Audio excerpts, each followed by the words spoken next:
Today is the feast of St. Augustine, and I'm so honored to be here for several reasons. First, many years ago when I was a seminarian, I spent a summer in your parish, and over the years, as time has gone by, several times I've come back to say Mass here. So I'm very, very happy to be here. And finally, of course, because we're on the day of the feast of St. Augustine, and Augustine is extraordinary. The passion, the human depth of the man, and beyond that, he's funny. He's funny, he's clever, there's double entendres, there's plays of words.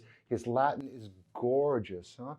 He's one of the two most important theologians in the history of the church, Thomas Aquinas and Augustine. But Augustine, for me anyway, is by far much more pleasurable to read than Aquinas. I've always said that you can tell the difference between the two because Augustine would be a lot more fun to have a beer with. His output, his work is astounding to imagine. Augustine in his lifetime wrote over 5 million words. That would be hundreds of books in modern structure.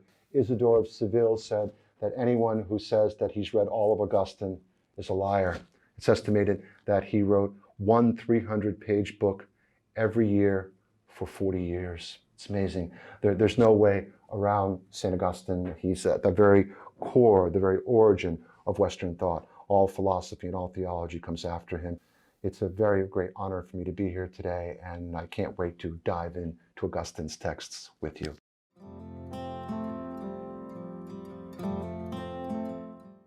As I mentioned before, the hard core of Augustine's thought, his theology, his spirituality, his philosophy, his psychology, are all found, you don't have to read any further than the first page of the Confessions. And there you have it. You have his aporia, the key theme of his thought, what prods him to start thinking, and what, for the rest of his life, what will dominate his thought, what will be the guiding light of his thought, the North Star of his thought. Here it is. Our hearts were made for thee, O Lord, and they are restless until they rest in you. Let's take a look at what Augustine means by the restless heart and why it's so important to his thought. As I say, you have an entire theology, a philosophy, a spirituality, and an ethics, all contained in that one line. So it's kind of good. One simple line, you have it. The word in Latin he's using here is cor. Cor is the Latin word for heart. And ire quietum is the Latin word for, well, restless, restless heart. So this is the key to all Augustine's thought. What Augustine is saying is that God has placed in us a radar, a kind of radar to navigate our world, to make sense of our world, to find him, to find happiness, to find goodness, to find love, to find truth, all found there. God gives me feeling as a kind of radar to keep me safe, to make sense of my world, not to find my way around. Well, we're given the deeper feelings of our lives, of ourselves. We're given our deeper feelings for exactly the same reason, to make sense of our world. Our hearts were made for thee, O Lord, and they are restless until they rest in you. The restlessness of the heart is the map and the fuel by which we find our way to God. The restlessness of the heart is the map and the fuel by which we make sense of our lives, by which we find truth and love and goodness and beauty. We're given a radar to make sense of our lives. We're given a radar to find truth and love and goodness and beauty. Now, a little bit of philosophy, not much, I promise, not much. Back here we have a quote. This quote is not from Augustine, but it's key to understanding Augustine. This is from Plato. And Plato says, the mind is made for truth as the eye is made for light. Well, we see what that means, that the mind is always searching. The intellect is searching. And what's it searching for? What it's searching for is truth. And when it hits the truth, an internal radar. God gives us a philosophy here.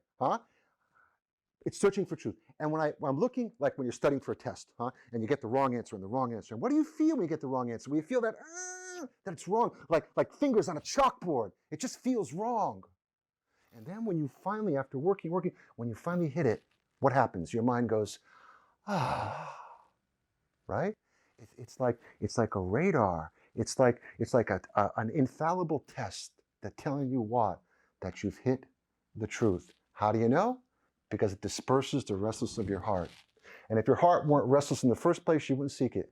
You wouldn't seek for it. It's amazing. It's beautiful. But not just the mind, It's all of the faculties of the soul, the power of the soul, So there's one soul, But the soul has different functions, huh? So there's the intellectual soul. The intellectual soul is seeking what? Truth. And when it hits it, we know we've hit it. Why? Because we go, ah. And when we miss it, we know we miss it because we go, ah. Huh? And it tells us it's wrong. We're not there yet. Emotions. The mind is made for truth, as the eye is made for light, as the emotions are made for love. When the human soul hits love, it knows it's going the right way. It's in the right place. Huh? The will. This is one of the harder ones. The will. The will is also trained on an end. And what's the end of the will? The will is seeking, seeking, seeking, making choices all the time. And what is it seeking? It's seeking the good. When it hits goodness, it goes, ah. You know when you do something wrong, when you sin, what happens? Well, you know it. Why? Because you feel in your heart, you feel guilt, you feel conflict, you feel stress, you feel pain, like fingers on a chalkboard, like the burning in my hand. God gives us the deeper feelings of the soul for the same reason God gives us the feeling in our hands. What Augustine is giving us here, guys, is absolutely positively amazing. It's extraordinary. He gives us an entire philosophy, a theology, a spirituality, a psychology, all in the heart. We find the meaning of our lives. Why? By following the promptings of our heart. Our heart is an infallible test for love, an infallible test for truth, an infallible test for goodness, an infallible test for beauty. We are made for these things. And God gives us this internal radar to make sense of our world and to find peace. Augustine was an ancient person, and much like Aristotle, the situation is very different. When Augustine speaks of the cor irrequietum, the restless heart, that word for in Latin for by the way, Augustine wrote in Latin, of course, and the word for heart in Latin is cor, C-O-R, huh? For ancient people, the heart was not the seat of the emotions. The heart was the seat of the soul. Augustine also believes that the heart is what thinks. The heart is what feels. The heart is what chooses and desires. The heart is even what senses. A cognitive soul, an emotive soul, a volitional soul, and a sensate. There's one soul, but the soul has different functions. When Augustine talks of the heart, he speaks of the cognitive heart. The intellectual heart is seeking, is seeking, is seeking. And what's it seeking all the time? Truth. Emotional soul is seeking, seeking, seeking. What's it seeking all the time? Love. The volitional soul, it's seeking all the time. But it's seeking something. See, we modern people don't see it this way. We see that we want it. Why do we want it? Just because we want it. But for we modern people, there's something very dangerous going on here. Why? Because look at what happens. It's seeking merely pleasure, the pleasure principle in Freud. It's seeking it. So, and then once it gets it doesn't want it anymore. It wants something else. Wow. What a horrible way to have to live. We're doomed to perpetual dissatisfaction. See, for Augustine, as for Aquinas later on, as for the ancients as well, the will is desiring, but it's desiring something. What is it desiring? Not pleasure. What the will is desiring is the good. Now, of course, when the will finds the good, we do feel pleasure, we do feel joy, but that's not what we're seeking. We see it's not the goal of the will to get pleasure, it's merely a consequence of hitting its proper goal. And what's its proper goal? The good. Well, it's much better this way overall. Why? Because we're able to find peace, as Augustine says, or as you'll say in a minute, to attain the peace that is yours, O Lord. Whereas in the modern view of things, you never find peace, you never find rest. Our hearts are restless, and they'll always be restless. Whereas for Augustine, our hearts are restless, O Lord, and they are restless until they rest in you.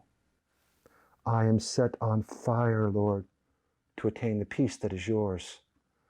Our hearts, our minds, our emotions, our wills, our senses are restless, O Lord, and they will remain restless until they rest in you.